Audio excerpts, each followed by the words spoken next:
All right, so this video is from Force Gaming. Apparently, there's huge news for 2023's most ambitious new MMO.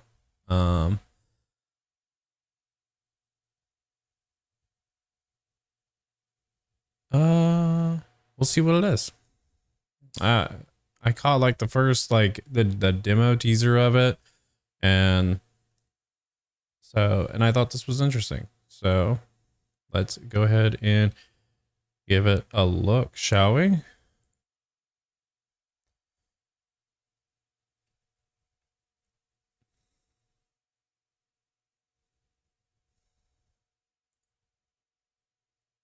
Oh, I forgot to do it for this one.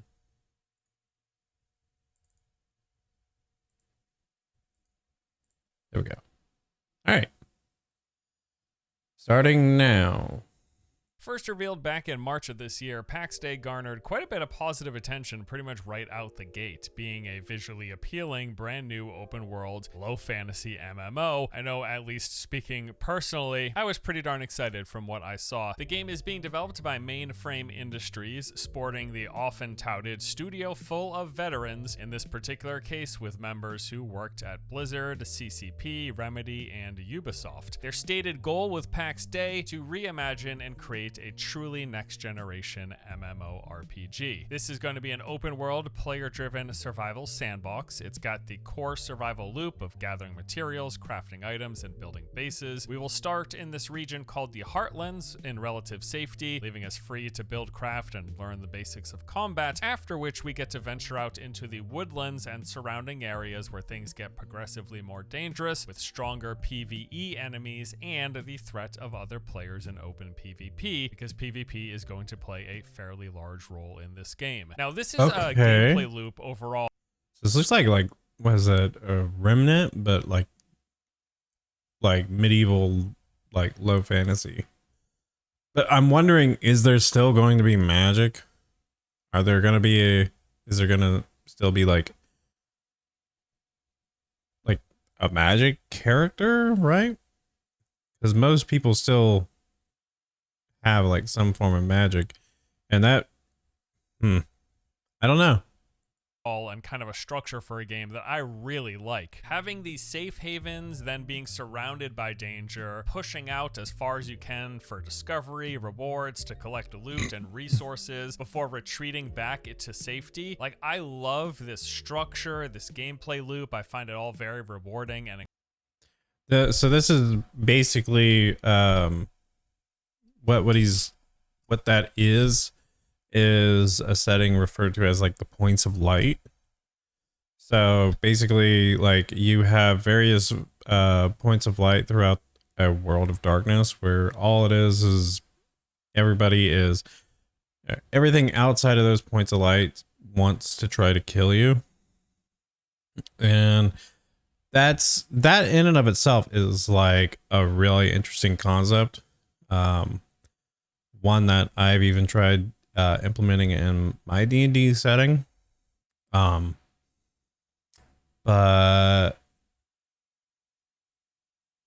yeah, so I'm actually kind of interested in this.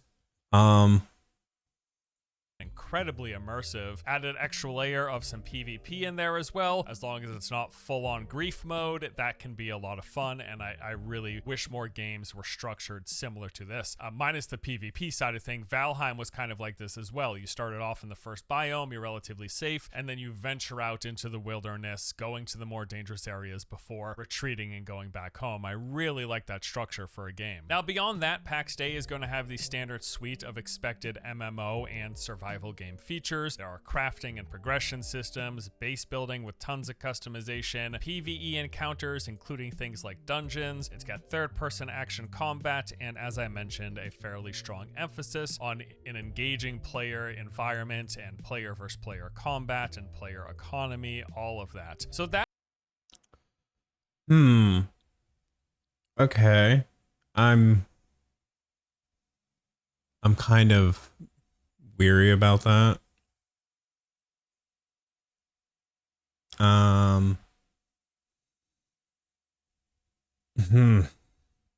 Yeah. That is kind of the basic general overview of the game. We did learn. I can't put my finger on why that feels disconcerting. It I don't know. That just made me go, A decent bit of additional information around the reveal, but I kind of covered all of that in pretty good detail in the last video, so if you want to learn more, just go check that out. Today, I actually want to talk about the new stuff. There's been tons of updates over the last few months, new gameplay, features discussion, interviews, and the announcement of a playable build coming sometime later this year. And I know over the last few years, we've been hearing that a lot for different MMOs, but it's true this time. They promise, and I promise we'll dive into everything after a word from today's sponsor, Call of Dragons. This is a new fantasy conquest game developed by the creators of Rise of Kingdoms. It features classic 4X, tons of questions recently updated in the video description below. All right, so let's talk about the new updates for PAX Day. They recently updated and expanded upon the game's official FAQ, addressing tons of questions received from Discord and other sources. The new FAQ is massive, some roughly 32 pages in total is what I counted. It's a lot to digest, but I've gone through and picked out some of what I think is the most interesting and important bits of information. Now, a couple of points that I want to cover from last time, as these are major aspects of the game that bear repeating. This is a real, honest to goodness survival sandbox game that is player driven to the point that there are no traditional MMO NPCs. You will not find big cities or even small towns that have vendors and quest givers inside of them, because everything is player driven, player inhabited sandbox game. Players fill the lands, they build the towns, they handle all of the trading and the crafting of items, the warfare. Everything is surrounded around the players. That said, there are still NPCs in the form of enemy AI, creatures to fight, and mythological and otherwise. The game is going to have a lot of PvE content surrounding the PvP, but yes, no quest givers, no vendors, etc. There's also no traditional class system. You will not be picking from like a warrior or mage or an archer, but there will be roles and the existence of the Holy Trinity, being tank, healers, and damage dealers. They haven't specified here, but this likely means the roles are going to be fulfilled by the weapons you use, your gear, and whatever skills you happen to select. There's no traditional MMO questing system. As mentioned, there's no NPC quest givers, but you're not just going to be getting... So there's no leveling system per se. It's just,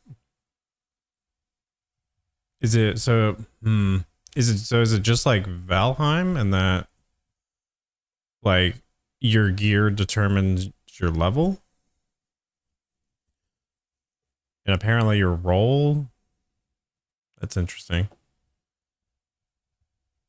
Quest in general. Instead, you will just kind of discover things, like maybe you'll come across an old tome or a scroll that leads you to an objective, but it's not your basic bog standard MMO quest where this thing just kind of pops up in the corner of your UI. And exploration in general is going to play a pretty massive role, especially once you're leaving the safety of the Heartlands and you're venturing out into those more dangerous areas. And again, PvP plays an integral part in the game as well as the game's economy. It takes place exclusively outside of the safety of the Heartlands, but players do have some sort of freedom here in terms of how they engage in PvP, and even more so, they specified how much you're willing to risk in exchange for reward. We don't know how exactly they're going to manage this system, but clearly it sounds like you're willing to up the odds for a chance to get better rewards, maybe increase your magic find or the XP gain or currency gain that you get while out in those areas. But if you do so, you're going to potentially lose more. We know there's going to be stakes dying in PvP. They just have not specified at all what that means. As for the new stuff, well, for starters, they spoke at pretty massive length about the game's world, how it is structured, what there is to do and see, and just what to expect. So they say that the world of PAX Day is split up into 4 main regions. These are Gallia, Gothia, Iberia, and Anatolia. For release, they are focusing on building out specifically the Gallia region, whose terrain and atmosphere are all inspired by southwestern France, with a mix of Nordic elements and a pinch of magic thrown in as well. That particular region, Gallia, from what I understand, is basically a bulk of all of the gameplay footage that we've seen released for the game thus far. So each one of those... So it actually does feel like it's a bit like... What is that? That size looks almost comparable to what, like a Skyrim game? Maybe? probably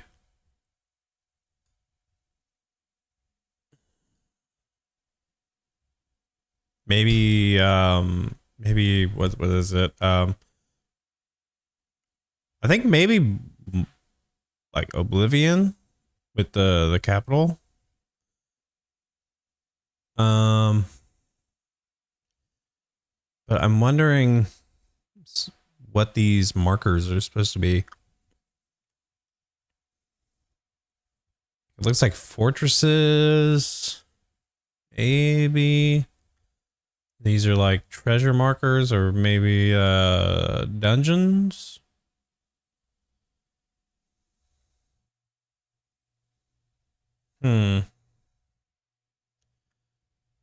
Underground mountain. Or a burrow? I don't know. This looks like there's going to be a lot there. Also, like, are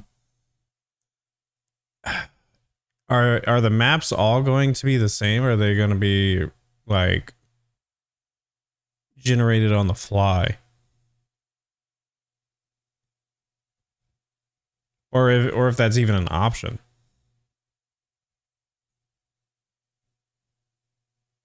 Because if that's if they have like a way to like make a seed in the your own little unique seed, that would actually be really cool. France with a mix of several different zones in what they are specifically calling provinces. Now, there are a few main type of provinces, like there are heartland provinces, which is those areas that you can build and gather in relative safety. There's no PvP in the heartlands. But then there's also like contested provinces, and those are going to be areas where you'll encounter more dangerous PvE, and as implied by contested, that is where PvP is going to take place. So inside of the heartland provinces, there's also specific It sounds like there's going to be multiple servers. I have no way of like actually knowing if that's true, but it feels like there's going to be dedicated servers. Further regions called home valleys, and these are basically the areas where you can build. Players will be able to put down their own plots of land, and then on their plot you can build your home. You can work with other players to build villages and even cities. They provided an example map of one of the Heartland regions from a recent Friends and Family alpha test, and these darker red zones that you see, those are the home valley areas. So those are the spots in which players could place down a plot and start building up their own particular homes, villages. Those areas are big. So I'm assuming they're gonna have like DLC to sort of expand the map out a little more, because there's doesn't look like there's a whole lot. But then again, I don't think there's any levels, so it's just gonna be like predetermined opposition. But I do think this would actually be a really cool community game. Like, I could see,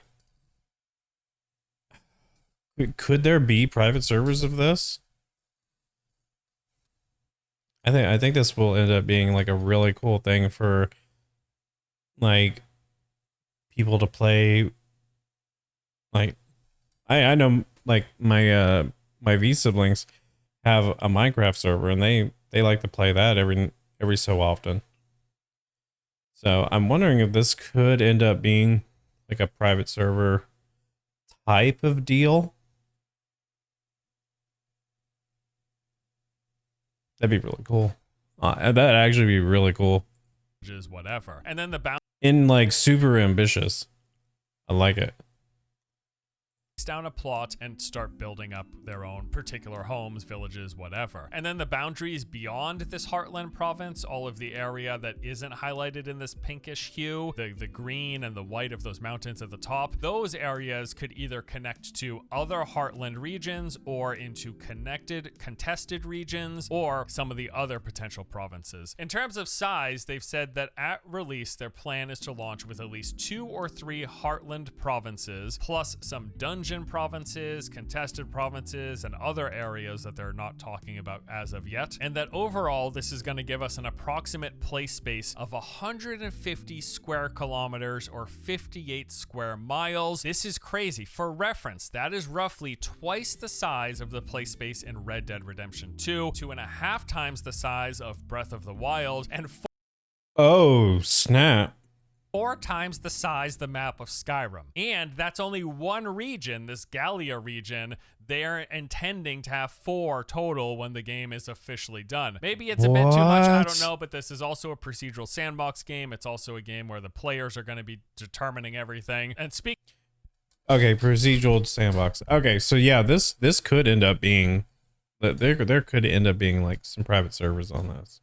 Speaking of the game size, they did touch briefly on how they're building something this big. Surprise, surprise, procedural. They say that our world generation process is semi-procedural, or what we like to say, procedurally assisted. We believe that a human should make the interesting decisions while the computer should do what it excels at, which is filling in the details. I've talked about this in prior videos. This is pretty common practice in development for open world games nowadays. People aren't kind of doing all the blades of grass and all of the leaves on the trees and manually doing the bark of every single tree. A lot of that stuff is put together procedurally while the actual humans are putting out the points of interest, the more interesting stuff, and then using these procedural elements to fill things in. I will say, you know, the fact that one of this game's eventual 4 regions is 4 times the size of the Skyrim map. If that's too big, if that's like you know, explorable space bloat, I don't know. It depends on a lot of things. It depends on the fast travel system. It depends on movement speed. It depends on what there is to do within that space. And I'm expecting, I don't think there's going to be fast travel.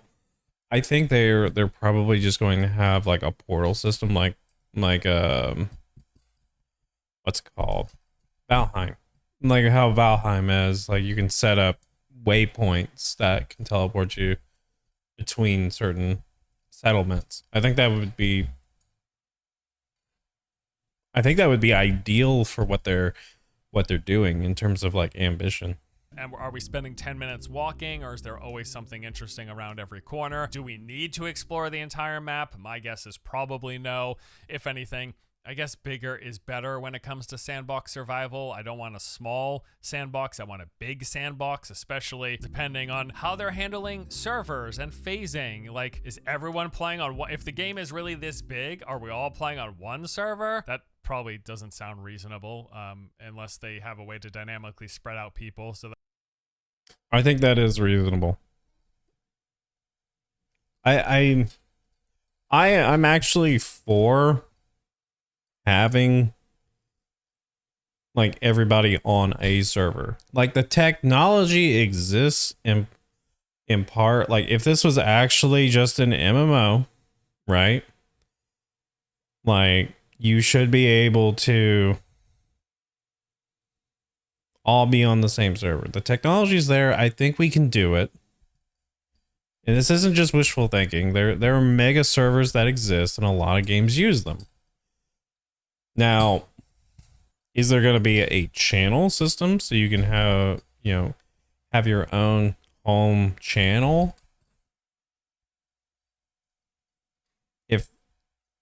I think that would be worth it. But I don't think splitting up people based off of servers is wise. I think if you're actually going for immersion, I think you should probably have everybody on their own, on a server,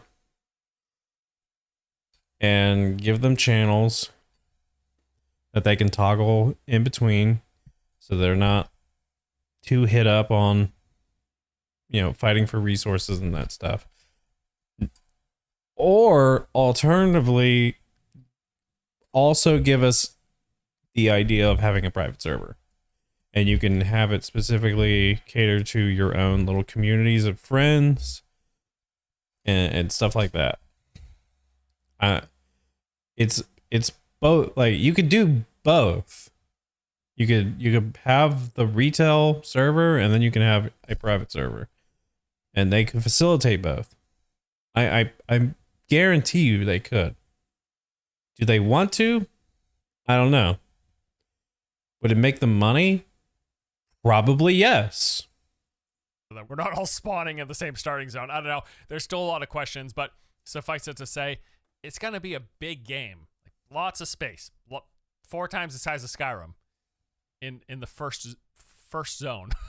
And they've opted to give players a lot of detail pretty much immediately, saying that as soon as you log into the game, you can see the whole map of the province that you're in. There is no fog of war, and it gives you information about the topography, the biomes, some of the points of interest. What it won't give you is the resources in each area, things like mountain passes, dungeon entrances, villages that players have constructed. Some areas, especially the dungeons, will have no maps at all, leaving players to explore the lay of the land and create their very own maps. I really like the sound of that last bit where there are locations like dungeons where they're not going to give you a map whatsoever. It's all about you actually being engaged. I think that really helps a lot with the immersion, and the idea of player made maps is really cool as well. What isn't okay?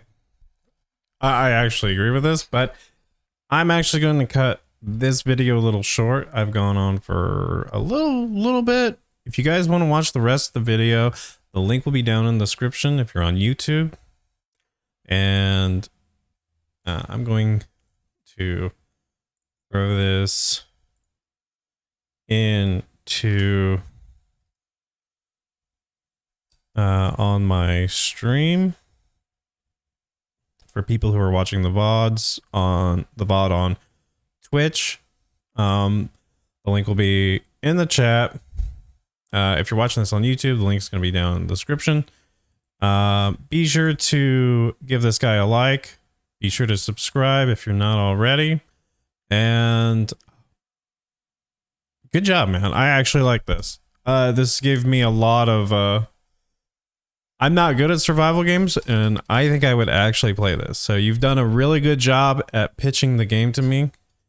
And that's awesome. Thank you, man. And see you on the next